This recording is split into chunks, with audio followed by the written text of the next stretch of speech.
আসসালামু আলাইকুম ওরহমতুল্লাহি ওবারাকাতু। একটু কুইকলি প্রথম তারাবিতে কি পড়েছি আমরা সেটা একটু রিক্যাপ করব। আসলে সব কিছু রিক্যাপ করা সম্ভব না, অনেক বড়। যে জায়গাগুলো আমার একটু ইন্টারেস্টিং লাগে সেই জায়গাগুলো করব। ফার্স্ট অফ অল, প্রথম তারাবিতে আমরা সূরা ফাতিহা এবং আপনার সূরা বাকারা পড়েছি। সূরা বাকারার 196 আয়াত পর্যন্ত পড়া হয়, আর সূরা ফাতিহা তো পড়ি আমরা। তো সূরা ফাতিহা নিয়ে তো বলার কিছু নেই, এটা কোরআনের সারাংশ এখানে আছে, আমরা সবাই জানি এটা নিয়ে। এই সূরার সবচেয়ে আমার কাছে ভালো লাগে ওই লাইনটা, ইহদিনাস সিরাতাল মুস্তাকিম, যেখানে আমরা আল্লাহর কাছে সহজ সরল পথ কামনা করি। তো এরপরে কোরআন শরীফের অনেক বড় সূরা হচ্ছে সূরা বাকারা। তো বাকারায় বিভিন্ন জিনিস, বিভিন্ন টপিক আসছে। সূরা ফাতিহা যেমন মক্কায় নাজিল হয়েছে, মাক্কি সূরা। সূরা বাকারা কিন্তু মদিনায় নাজিল হয়েছে। সো রাসূলুল্লাহ সাল্লাল্লাহু আলাইহি ওয়াসাল্লামের হিজরতের পরে উনি যখন মদিনায় চলে গেছেন তখন এই সূরাটা নাজিল হয়। তো আমি এই সূরা থেকে জাস্ট কয়েকটা টপিক একটু তুলব। সেখানে এই সূরাতে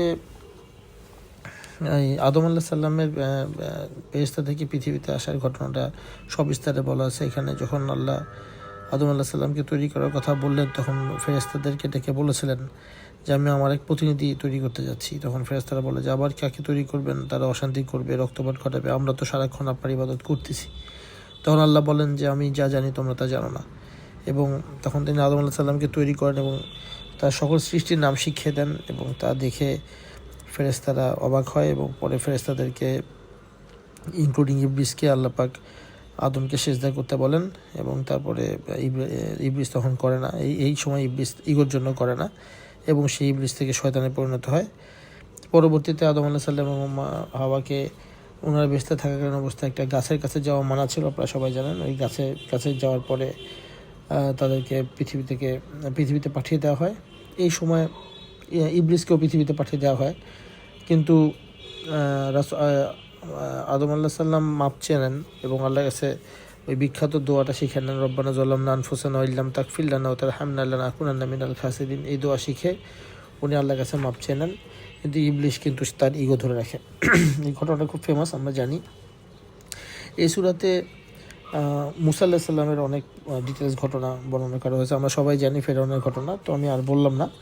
বাট ফেরাউন যে পুরুষ বাচ্চাদেরকে মেরে ফেলতো যাতে তার কোনো হত্যাকারী না তৈরি হয়, এই ঘটনাগুলো আমরা জানি।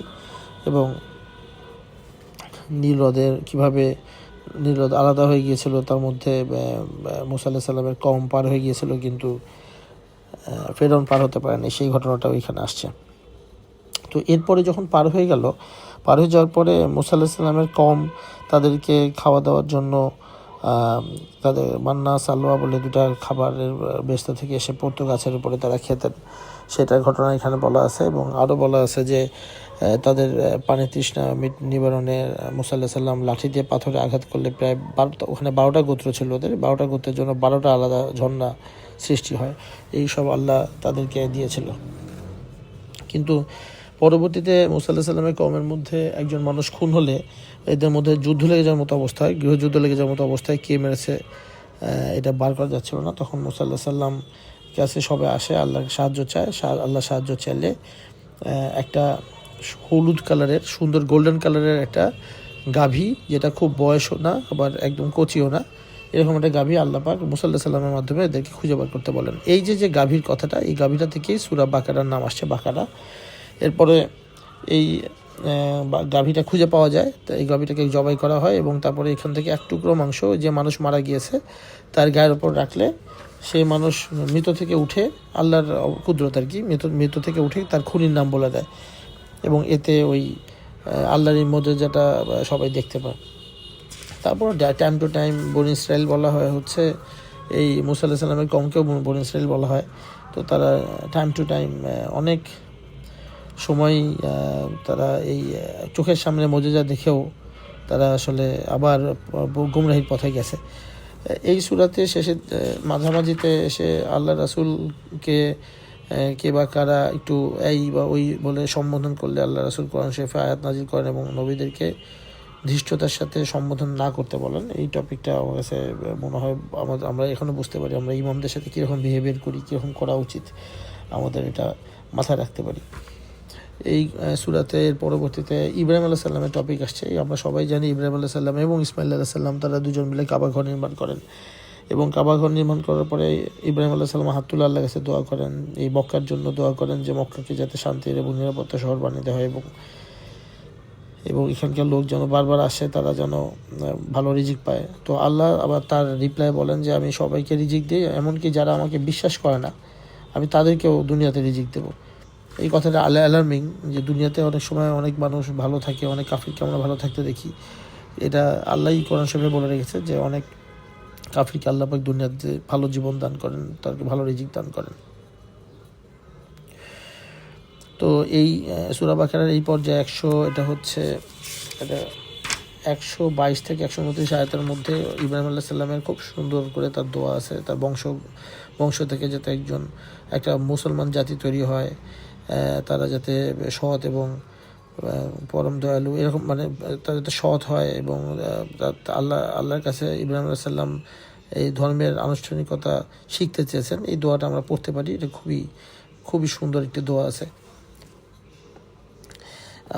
এরপরে ইন্টারেস্টিং একটা ঘটনা বলতে পারি, সেটা হচ্ছে যে যেহেতু বাকারা হচ্ছে মাদানী সূরা, সো মদিনায় যাওয়ার পরে আল্লাহ রাসূলের ফার্স্ট এনকাউন্টার বেশিরভাগ হয় হচ্ছে ইহুদিদের সাথে, কারণ মদিনাতে তখন ইহুদিরা থাকতো। তো আল্লাহ রাসূল নামাজ পড়তেন হচ্ছে বায়তুল মুকাদ্দাসকে মুখ করে, তখনও আসলে কাবার দিকে মুখ করে নামাজ পড়ার কোনো নির্দেশনা আসে নাই।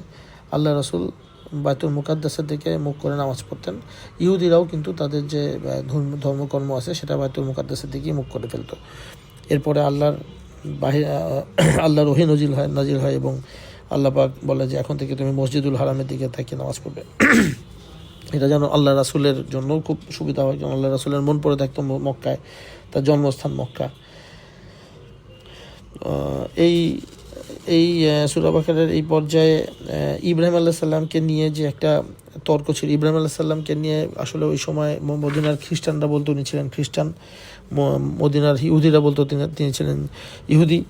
কিন্তু এখানে আল্লাহ পাক কোরআন শরীফে আয়াত নাজিল করে জিনিসটা ক্লিয়ার করে দিয়েছে যে ইব্রাহিম আলাইহিস সালাম এই খ্রিস্টান ধর্ম এবং ইহুদি ধর্মেরও অনেক আগে উনি আসছেন পৃথিবীতে, এবং উনি আসলে তাওহীদের শিক্ষা দিতে আসছিলেন। উনি আসলে তাওহীদের শিক্ষা মানে হচ্ছে ইসলামের শিক্ষা, তো উনি ছিলেন হচ্ছে আসলে মুসলিম ধর্মের শিক্ষা দিতে উনি আসছিলেন, উনি না খ্রিস্টান না ইহুদি। এটা কোরআন শরীফে আল্লাহ পাক ক্লিয়ার করে দেন। সূরার 168 থেকে 176 আয়াতের মধ্যে আমরা যদি দেখি তাহলে দেখতে পাবো যে আসলে হারাম থেকে বেঁচে থাকার খুব তাগিদ দেওয়া হয়েছে, এবং হারাম জিনিসপত্র খেতেও মানা করা হয়েছে। আসলে এই জিনিসটা কোনোভাবেই অ্যাকসেপ্টেবল না। আমরা মাঝে মাঝে কোনো কিছু না চেক করে খেয়ে ফেলি, হারামের জায়গায় খেয়ে ফেলি, এটা আসলে কোরআন শরীফ থেকে একদম স্পষ্টত মানা করে দেওয়া আছে। এবং যদি একমাত্র মৃত্যুর পর্যায়ে যেতে হয়, এখানে লেখা আছে যে মৃত্যুর পর্যায়ে চলে যাচ্ছে, খাবার পাচ্ছি না হালাল, একমাত্র তখন হারাম খাওয়া যেতে পারে, এছাড়া আসলে খাওয়ার কোনো উপায় নাই।